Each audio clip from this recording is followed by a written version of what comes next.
So Dr. Ghada Al-Akhdar is an associate professor in cyberculture studies and has conducted numerous teacher training events. Dr. Ghada teaches graduate students and research in international conferences. And I've really known Dr. Ghada for so many years. She's a close friend too. And she will be giving us a talk today on feedback strategies in higher education, how to really adjust and customize your feedback so it gets to be meaningful and useful in your classrooms. So, Dr. Ghada, you can start. Thank you so much, Dr. Mustafa, for having me today, and thank you, everyone. I would love to thank as well Dr. Marine Millet for her presentation. I enjoyed it so much. Thank you. It's a pleasure being here today with you, all of you. And my presentation is going to be short, but it's more reflective than actually instructive about how feedback goes. If you allow me, I will share my screen now. Sure. I guess you have an access.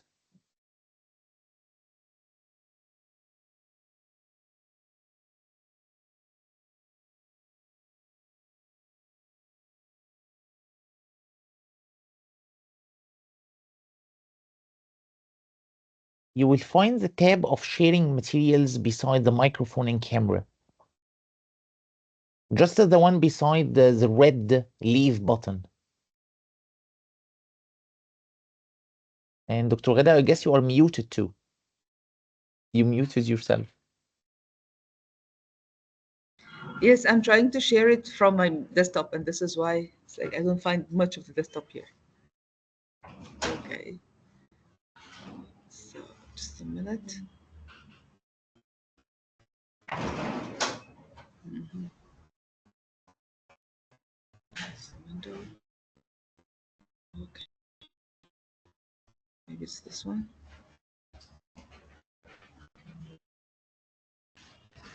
Okay, I think we can I see think your this is not the PowerPoint one. now. Okay, just a minute. It's not the one. Okay, so Okay. that's another one. Okay, just a minute. Okay, PowerPoint is here.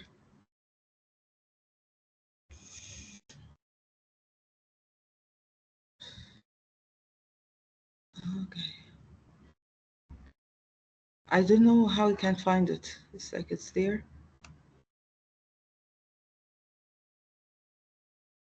I'll start this.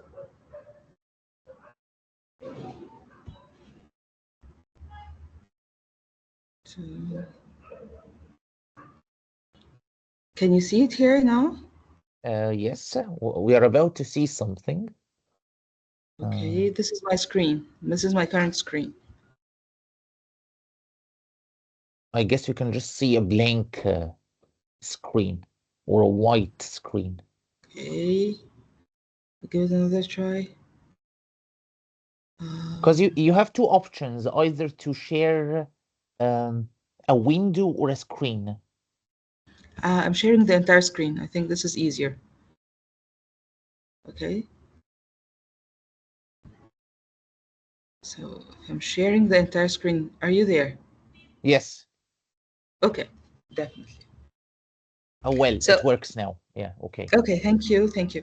So now, what I have in mind is discussing feedback because now with the end of our semester, we are in loops and loops and loops of feedback. We're giving back feedback to students and we are giving feedback to our staff members and our colleagues. And also, we are getting feedback from our managers.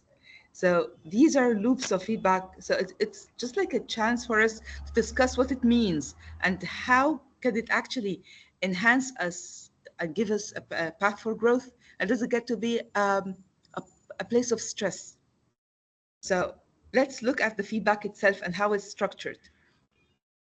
The agenda that I have is like we have feedback for the students and feedback for teacher observation. And I'm actually sharing a sample of something that's actually used in a public school in England today. And then we have feedback in higher education and the challenges that we have around it.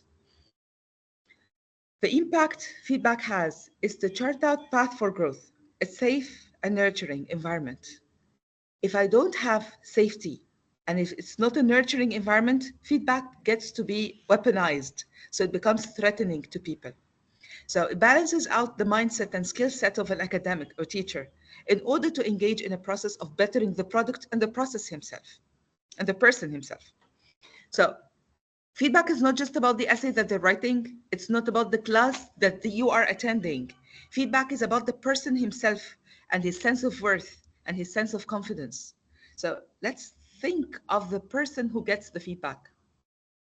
How does a qualified person look like? What are other adjectives that we can use to describe someone who is qualified in the job? The people who usually end up with a very positive feedback. This is a person who has confidence because he has competence. Is a person who's trustworthy. Usually he's reliable.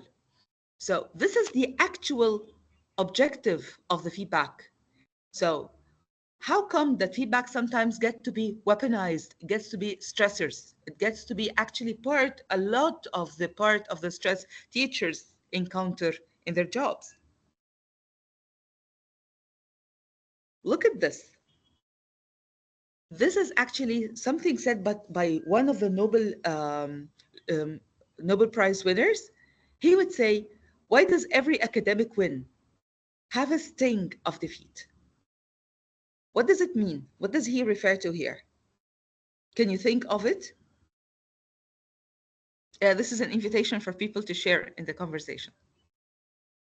So the academic win here is people who are actually getting prizes, people who are actually doing big steps in their lives. But why does it have a sting of defeat? What does it stand for? Maybe it stands for the negative feedback they have received along the way. So every time they have something acknowledged, they actually had to suffer. And the sufferable part of feedback is usually what you get, the energy, the vibes, the negativity, the fear of rejection, the the bundle that comes with negative feedback. So now let's think of feedback itself. If you want feedback to be a path for growth, if you want feedback to be the only thing that will not change in the job list for teachers, teachers have an expanding job lists. They started out modeling the language and modeling behavior and modeling the writing for students, but now they're not the moral and they are not the ethical and they are not the academic models any longer. But I would say educators, very good educators, they know how to give feedback and they know how to motivate people in order to reach their goals. So in order to give feedback, we have to keep in mind that I have my objectives or the aim of my feedback straight. Of course, when I'm saying this, I know that there is a lot of feedback that is full of racism, that is full of xenophobia, is full of whatever, all kinds of people, negative vibes. Sometimes it's about the person not forgiving the mistake of the other person, rather than just a subject of something that's being assessed. So the first thing to give feedback is think of the aim or the objectives that you have in mind. So a biology teacher, for example, giving her class a writing task, should she be penalizing them for English mistakes, English language mistakes, unless she has that taught in her class, visible in her rubric? She is not. Do you agree? Hello, do you agree with me? Definitely. Mm. If it's Okay. not part of the rubric, students shouldn't be penalized. And it is not part of the rubric only because it was not mirrored in the classroom.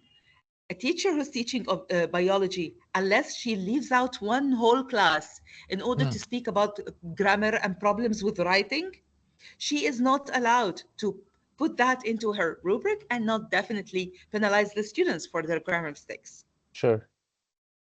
And the second thing is focus points to trace or observe. When I look at feedback, it's a spectrum. It's not a one visit thing. It's a process. So I know what we are going to work on, and I have a plan somehow clear for me how to try to take it from there. So we have meeting one, we have meeting two, we have one exam, and we have a follow-up exam. We have the formative, and we have the summative. There is a plan. It's a continuum. It's not just like a one event thing. So if I highlight something and I say this needs work, I have like a plan. How am I going to track that down? And then we have the part which actually makes all the difference. How do you communicate feedback? Because sometimes when you communicate feedback, you are full of your own idealistic maybe, or you're talking about yourself and not about the person himself who is giving the product. So if you're visiting a class or if you're sharing a feedback with a student, sometimes it's about, if I were you, I would, this kind of spirit. But if this actually helpful, so it's not about if I were you, it's about you are trying to say this. The best way to say it is through this. Could you see? And of course, there is a lot of literature on how graceful communication can happen during feedback, because it actually eats at the motivation of people while they're doing the work. So instead of having to fight, instead of having to stand up for yourself, instead of having to handle the academic cold gaze or having to handle a sense of shame and rejection, you could just like handle the mistake. So it's a learning experience. It's a learning process. We all know the talk and we know how to talk the talk. The idea here is look at your way of giving feedback to the students. How motivating is that? How supportive is that? And if you highlight anything that is negative for the student, ask yourself a question. What is the underlying reason for that? Maybe there is something that was a trigger for you. Maybe you just like you're there is a reason behind this kind of negativity, but definitely the negative part is not part of feedback. Feedback itself is enough. It's heavy. It's a checker. It's actually a checker. Okay, and then we have, of course, follow up for the process itself. After you give feedback, there should be a recheck. I mean, the traditional way of doing it, the way that we were brought up with our teachers, is like, go and rewrite, come and show me your work again. Okay, but I wouldn't call this a very professional feedback, because feedback is about, I want to make sure that you're using this grammar rule right. I want to make sure that you're keeping the organization of your essay straight.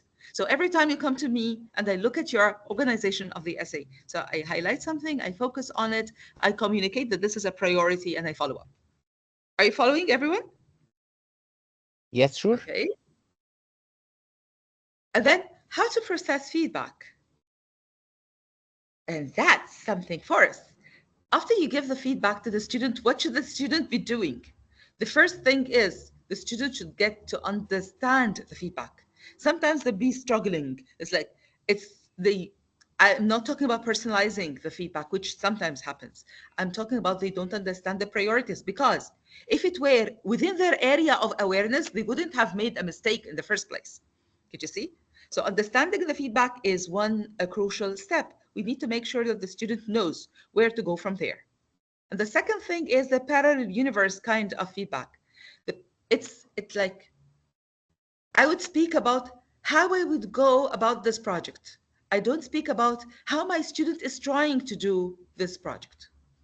So if I were you, I would write this essay in this way, in this organization. I would do this. I enjoyed watching that. I enjoyed reading that. Could you see? So try to step away from the parallel universe feedback, and it's up to you, both as a teacher or as a person who gets the feedback themselves, to understand and to differentiate between the things that you are trying to do and between the other people who are trying to show you a correct way of doing the thing, but in their way, not in yours. The third point would be, I guess we might be having a very quick question from Dr. Shreen Moody. So Yes, yes, definitely. Yes, if that's possible. My name is Dr. Shirin Moody. I'm from the Faculty of Communication and Mass Media. I just wanted to ask, when I open for the feedback sessions, some students, the majority come, but how can you guarantee that every single student shows up, not just some group members who are maybe, what's the right word, carrying the whole project on their shoulders? How can they be motivated that they come step forward? This is my first question. My second question, some students have anxiety. and they fear the element of being criticized, even though feedback isn't criticism. So how Yes. can we overcome shy and let's call it shy students, vulnerable students? Because I give feedback throughout the whole semester. I chop up my submissions so that they get feedback and then correct and then feedback and then correct. And at the end, I do a summative feedback. But these are the challenges that I'm facing, that feedback is definitely a learning experience. And if you don't participate in it, you will fall back. Are there ways that I can encourage them without literally telling them what to do? Thank you. Okay, thank you. Thank you so much, Dr. Shireen, for your question, which is very relevant actually to what we're doing. So I'm all for maybe asking the help of TAs or something, because we will need some bonding activities if you are doing group projects. So a group is not just like about giving them a task and showing them how to divide the task among themselves. So we don't end up with one or two students doing all the work and the others are not doing anything, which is a very common case. So what happens here is that I look for something bonding. I look for someone who would speak to them and would find something that's suitable for each and every one, and they will be held accountable for their chunk, for the only part that they will take, and they get feedback, whatever type of feedback that they get, but they get it as soon as they start talking about their work. So they are not in a vulnerability position. It's a very good practice that you chunk up the project itself, give them little parts of the feedback, and then give them one summative thing. This is a beautiful practice. But I was hoping to extend the idea of feedback into an ongoing discussion. There's a channel, and the channel is always open, and you get feedback on different things together, and we have very set and very clear priorities for each stage. So it becomes a place of power, a corner of strength. It's like a circle for support. It's not a position of vulnerability. So this is what I have in mind. I always see students fleeing. They will actually disappear whenever they think they are under attack or under scrutiny. They will not like that. So I hope this works, and I hope this actually is doable, and it's doable whenever you can have extra hands. So if you have a TA, for example, on board, that would be doable. But of course, one teacher will not be able to do everything.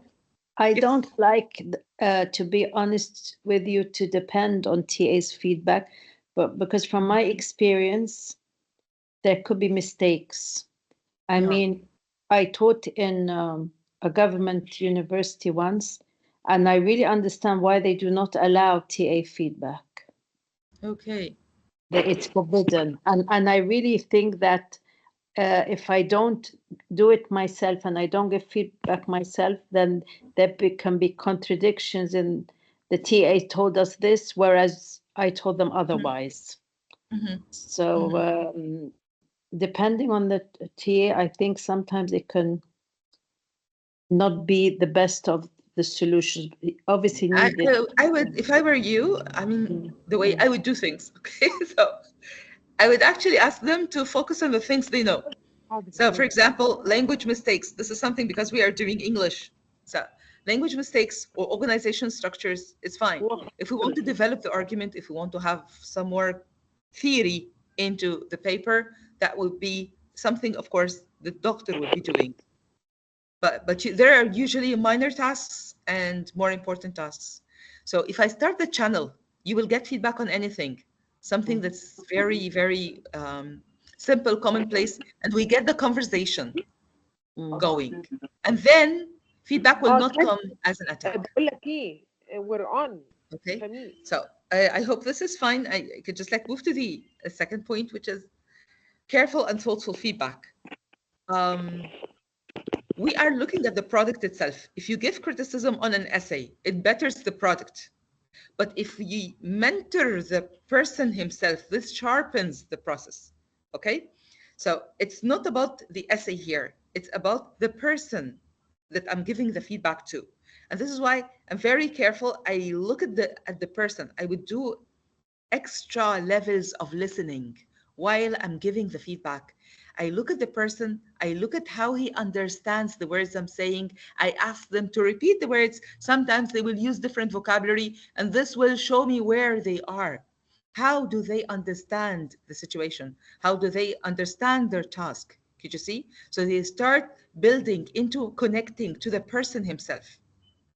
And this is going to get the person safely into where he wants to go. And I think this is more productive than just like looking at the essay. I would be looking at the person. Why did you choose to have your essay in this organization? Why did you choose this book or that? Why did you choose this thing to apply? Could you see? And this is why we have a conversation going, and then the feedback will easily flow in. And then work on feedback with a mentor. This is something that I always talk about, especially with teachers, young people in the game.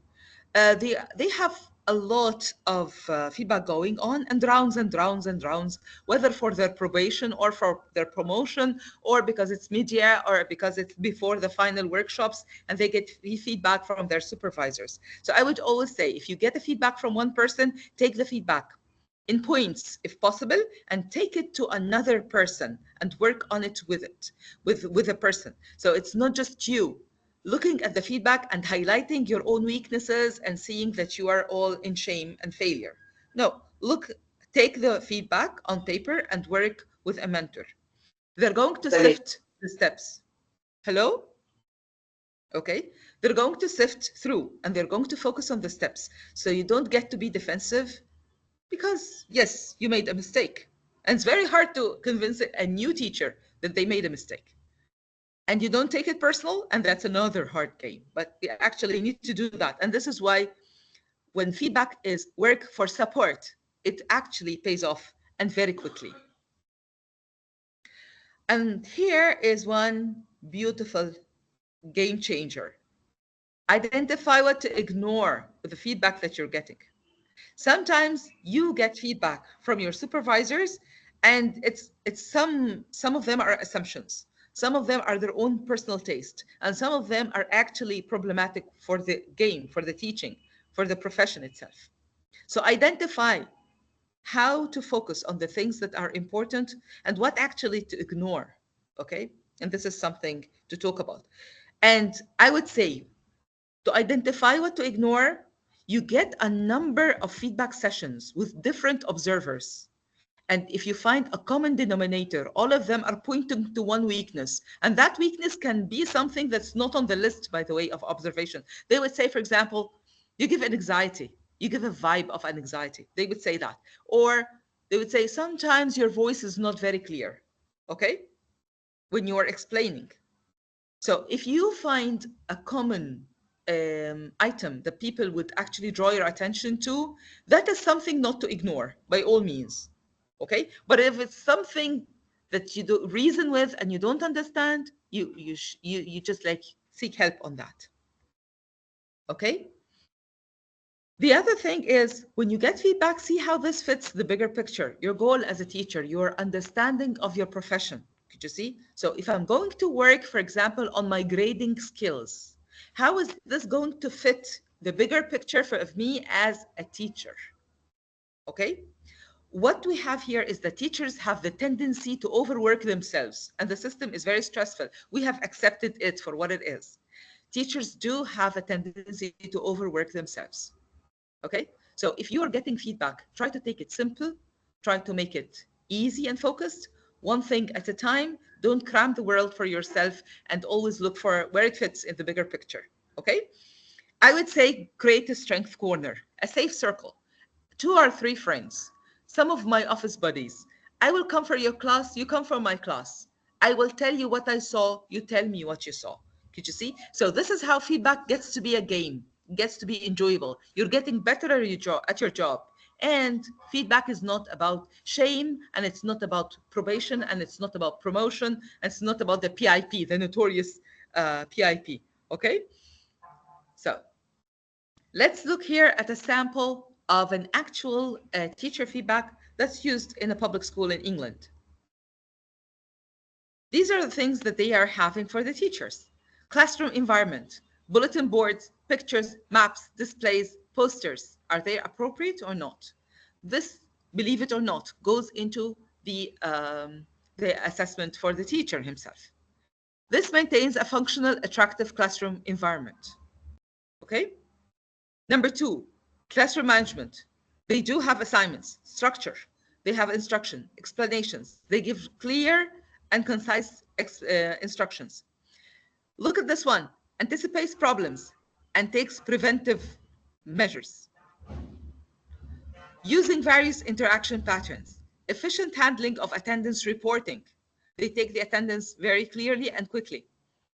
Maintains order and a relaxed, positive atmosphere in the classroom. This is something that's interesting. I find very interesting. It's like I go into a classroom, the teacher is under a visit, and the students are typically very calm. And I'm going to see if this is a relaxed, positive atmosphere in the classroom. Okay? And then I'm going to look at the teacher-school relationship. Handling correction and feedback. Demonstrates a positive professional attitude towards students. Treats the students with respect, remains objective and positive when dealing with student problems and doing the grading. Okay, all this is something that I will see in the classroom. Let me ask you a question here. Is there anything we can ignore? Look at this list of things. What can we ignore here?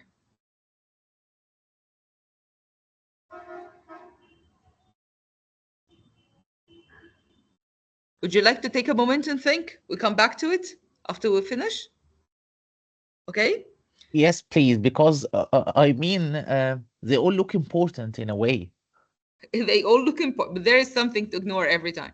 Okay, so let's look at handling correction and feedback. Demonstrates a positive professional attitude. We know this part.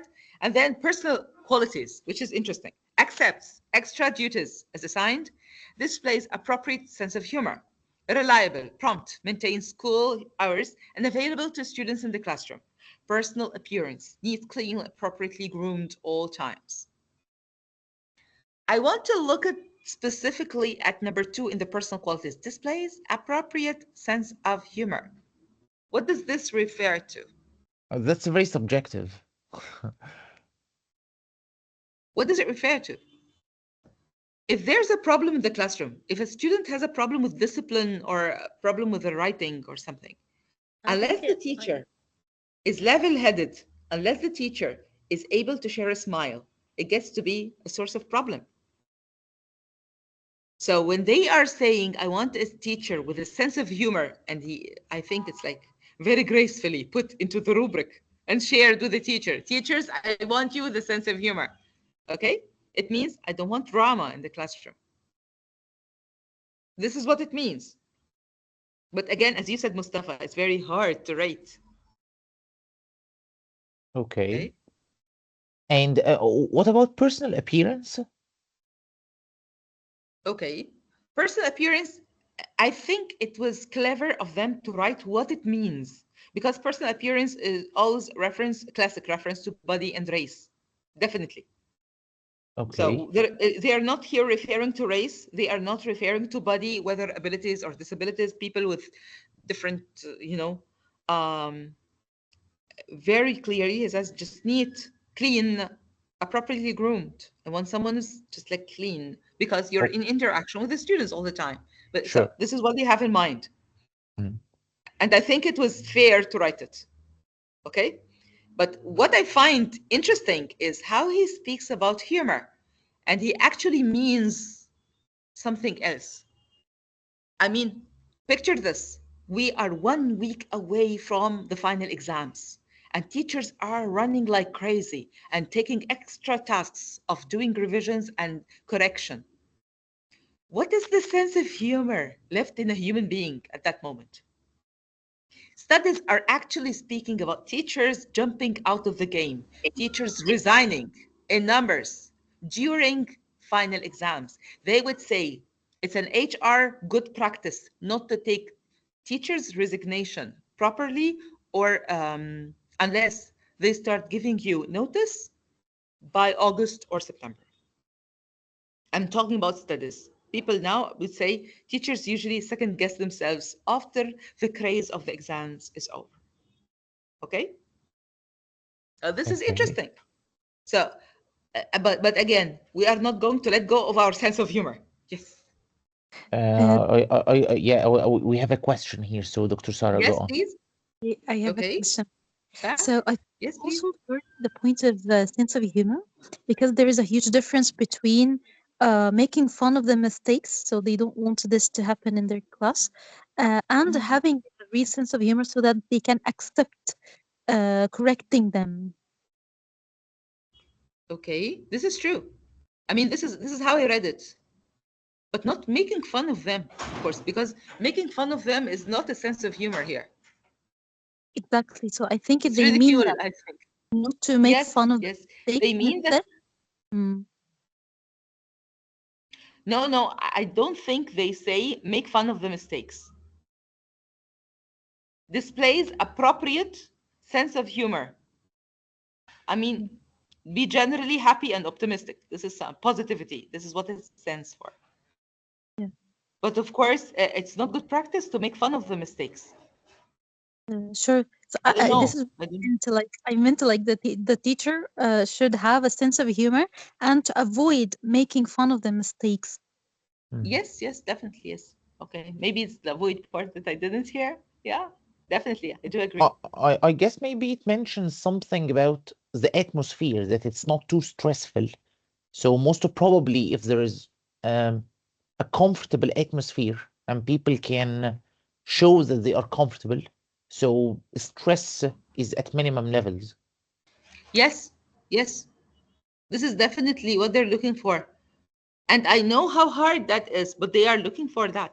And by the way, if you like have your own ideas, think of the best teachers that you have come across.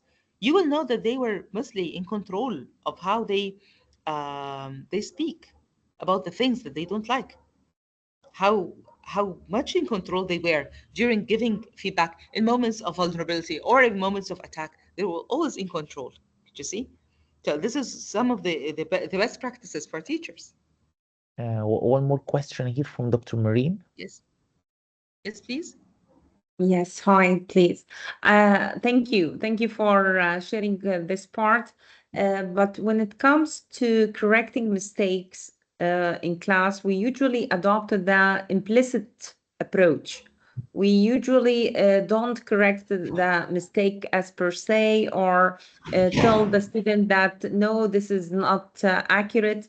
We try to repeat the right answer, or we can put it in a nice format that this can be true if we are doing so and so, or if we need to do so and so. But in this case, we should look at it from a different perspective, because all the time when you directly correct the students in front of their colleagues, they would feel embarrassed. They will feel that they will refrain from participation in the future sessions, because once you embarrass them, you are losing them.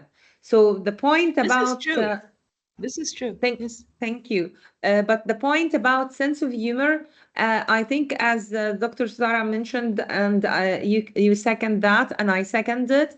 I think they believe, or what I believe, they are encouraging us to have a welcoming environment and a friendly atmosphere where errors are tolerated, and for the sake of knowledge and exchanging knowledge, we can disregard some mistakes or errors, and that's why it will go as a fun. We're gonna have a joke about it, and we can correct it indirectly in a nice manner. I think this what it means. And of course, correct me Okay. if I'm wrong. And I do approve. I do think the same. I think the same. It's like if you just like take things lightly and it's like without drama or anything, it's just a mistake. A mistake is a mistake. We can make sense of humor. We can it makes sense of everyone. It's like we have two things. Like one thing is a conversation is going on. We have trust, so students don't feel rejected. They don't feel that they don't want to share in the classroom. They don't feel the shame coming with corrections. This is the first thing. And the second thing is like, if you take it lightly and you sometimes make fun of it, or you make fun of a situation, not of the mistake itself or the person, but this actually boosts positivity in the classroom. So this is totally, I agree to this, and I know how hard it is, okay? So productive teaching and behaviors, this is the rest of the rubric. What were the aims and objectives of the lesson? Applies principles and presenting the target language, grading the language, did the stages of the lesson flow.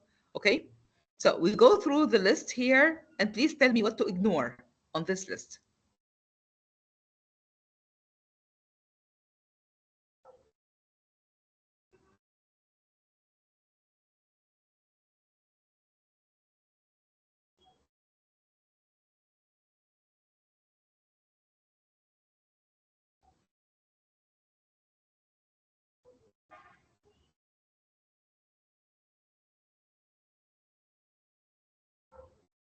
Look at the one before the second one in line, before the last, like, questions pertaining to lesson are answered without ridicule or sarcasm.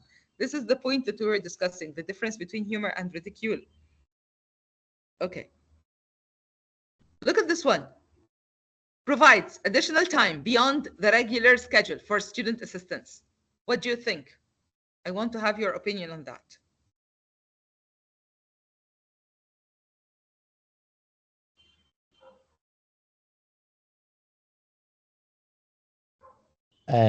Maybe if I can share, I would say it's important to give a student some extra time or some office hours, but maybe it's not very directly related to the on-the-spot classroom practice. So it's something might be favorable in general if you give extra support for your students or invite them for office hours or help them Yes. with their assignments, but not necessarily inside the classroom if you are already in the process of delivering your lesson.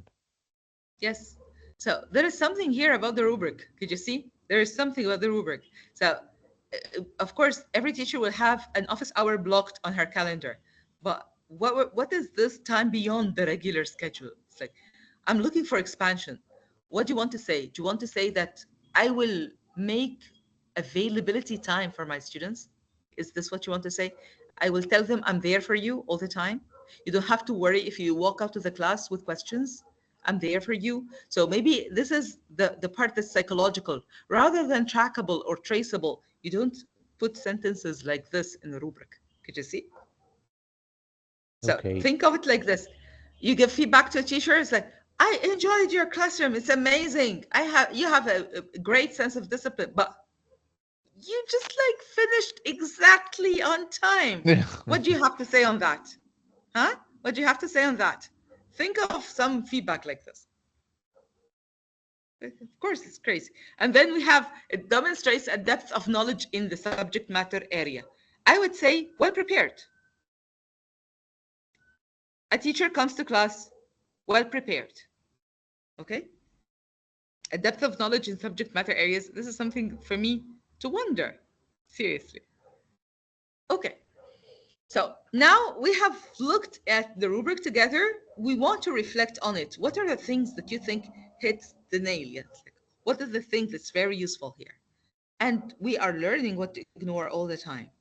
This is part of the game. So it's up to you to look at the rubric. I will send you, Mustafa, the presentation if you would like to look at it. Sure, And please. look at the things, the takes. What is it that you can take out of this rubric? Okay? Like, for example, I loved the idea of efficient handling of attendance reporting, because we know that attendance takes time.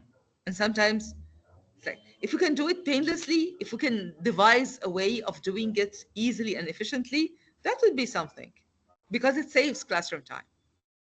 Okay? Okay. So we have processes of feedback going on and on and on. We're giving feedback to students, and we're giving feedback to colleagues, and our bosses are giving us feedback, and we're doing that every 3 months. So never ends. We have the loops: teacher, student, the management, HR, academics, examiners, and supervisors. I So can let's see take some them one tricky by one. parts here. Yes. Some loops are trickier than others. Yes, definitely. So where is the idea of what is the actual use of feedback? It's just a track for people to grow. To Giving enhance. feedback to someone is allowing them to better themselves as a person and to better their product. But sometimes feedback is used as evidence. I have evidence against someone. Could you see? Or Yes. it puts people in a position of vulnerability. And this is why I don't think that feedback goes or gets to be any efficient if it doesn't have tracking and training. So feedback plus training, this is how it works.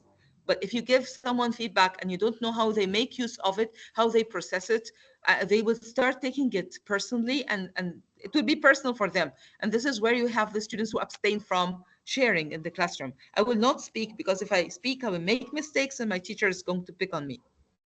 So we have the True. loops for students and we have teachers and teacher, teacher, teacher, student, and student, teacher. Could you see? So we have that going both ways. And then we have the management or the HR. The kind of feedback I know from the management or the HR is usually the evidence-based. They don't give you the feedback that would help you with your training. They don't even give you the training plan that would do with that matches your needs. Okay. So sometimes HR, that would be like the probation period. You are the PIP. That's the class visit. The class visit is for the teacher. For the manager, for the management, I'm talking about interviewing processes. I'm talking about termination processes. This is the Okay. management where they give Mhm. feedback. But for the teacher, you have the teacher giving feedback to the student or the teacher giving the supervisor feedback to another teacher. And that's still within range. But the management is the termination process. Could you see? The HR. Yes. And I don't know why, although in the books, it should be feedback plus training. This is how feedback works, not as evidence of termination for a person. In the books. And then, yeah, in the books, yeah. Okay. And then we have academics. How do academics give feedback or give feedback to each other? And we have the notorious academic gaze. You know, the academic gaze? Two kinds of people in our profession are very, very harsh with their feedback.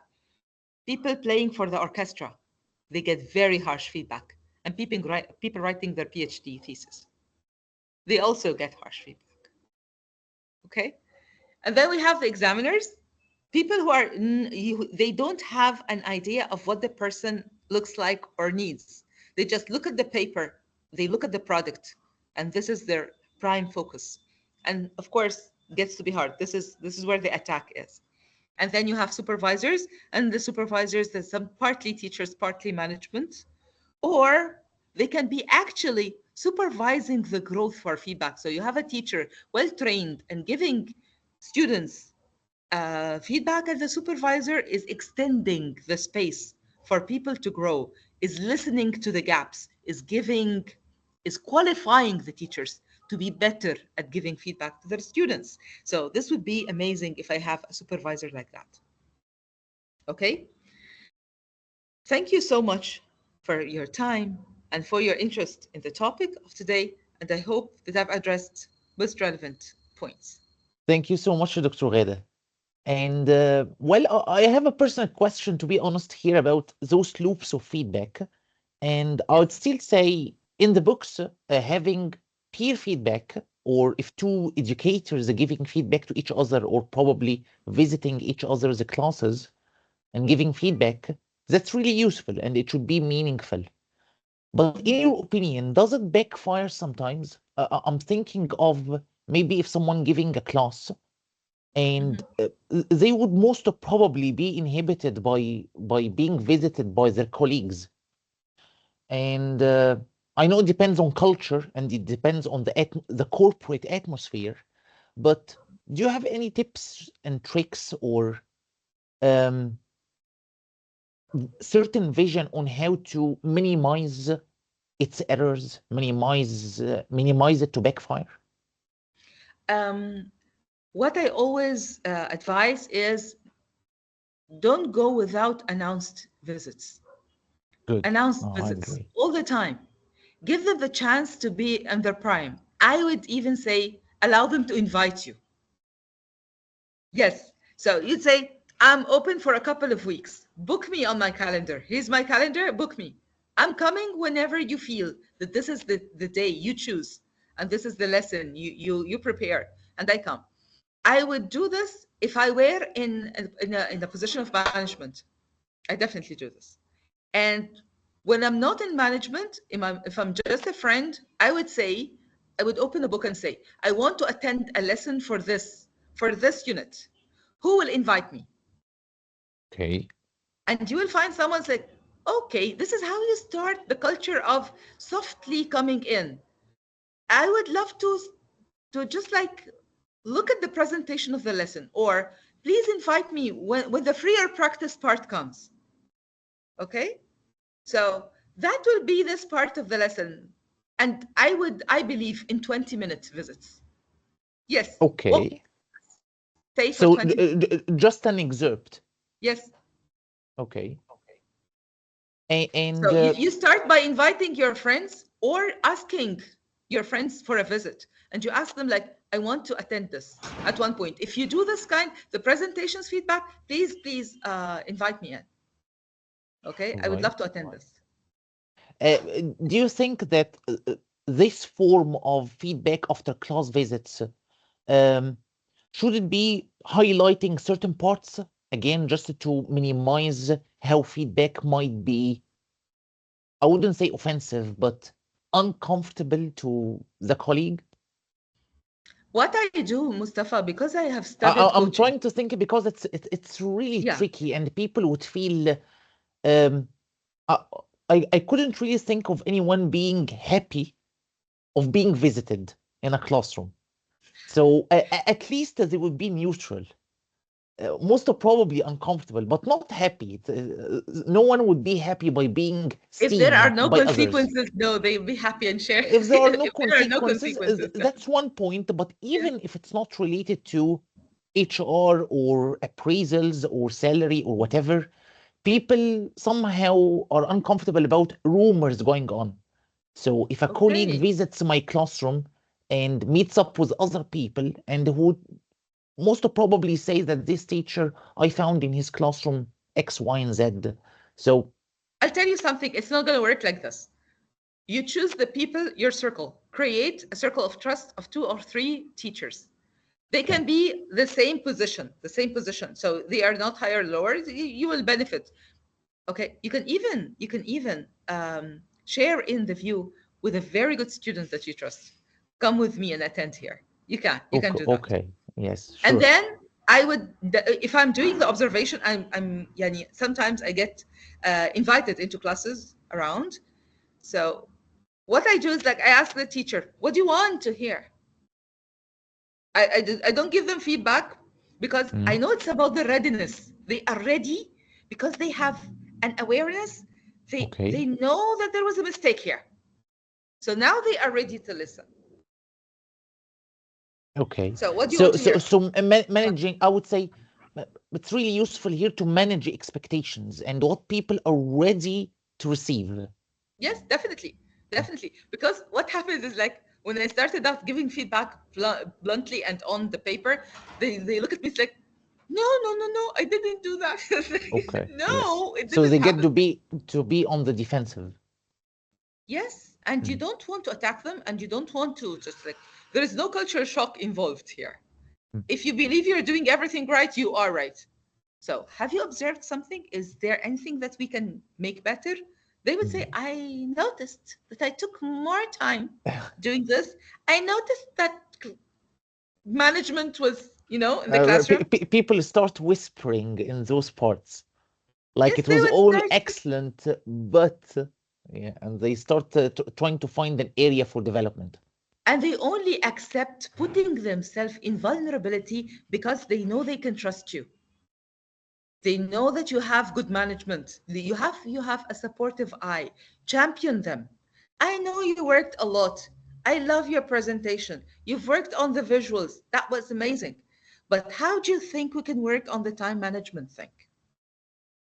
Is it just you? No, I have seen so many teachers getting stressed by the overambitious preparing, and then they don't conduct everything in the classroom.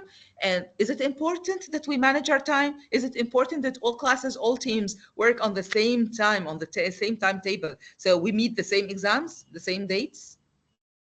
So we have this kind of conversation. You take it easy. And then they're open. They want to hear. I see. This is how it works, by the way, because I have been through, like, I have an example for a person who always have a problem with students. They would highlight 1 or 2 students in the classroom, and they get to be in a fight. This is the Okay. type of problem that's not common in our academic spaces, and we don't feel that a teacher has a problem with a student in the group. We don't allow that.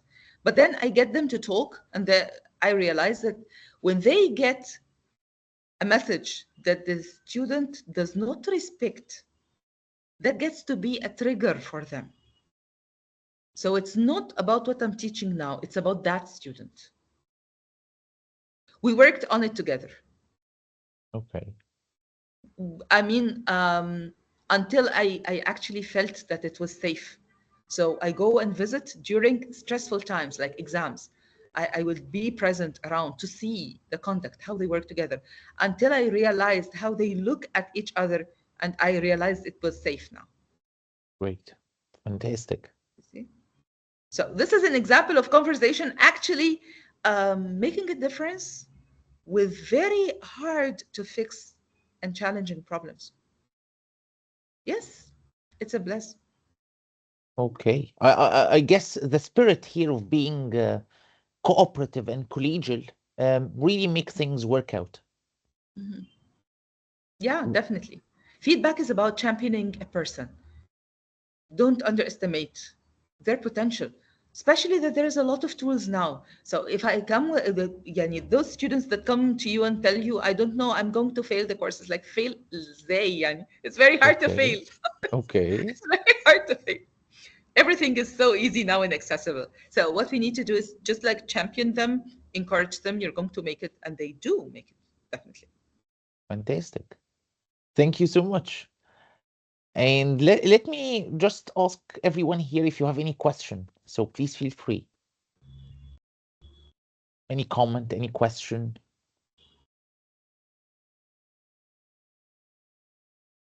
No more questions? Okay, so thank you so much, Dr. Ghada. Thank you so much, Dr. Marine.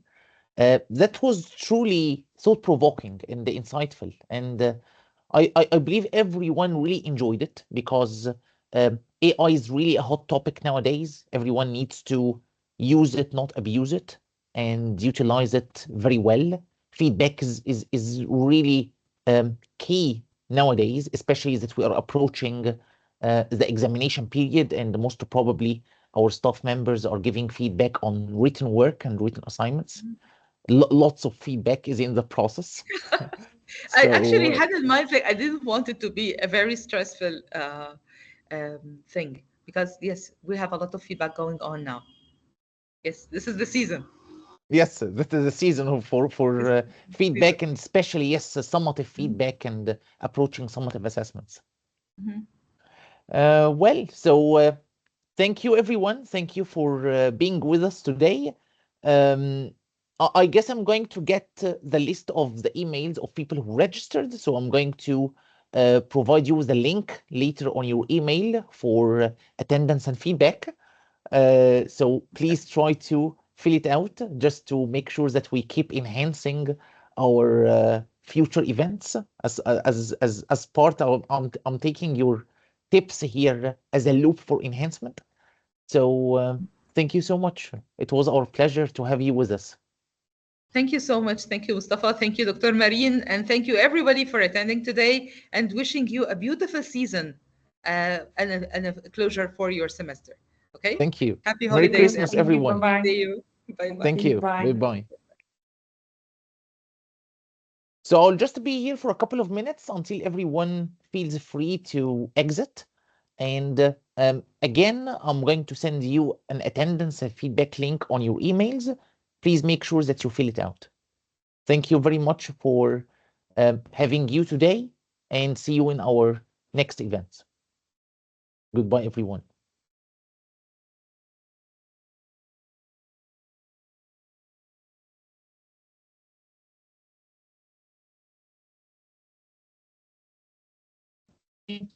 let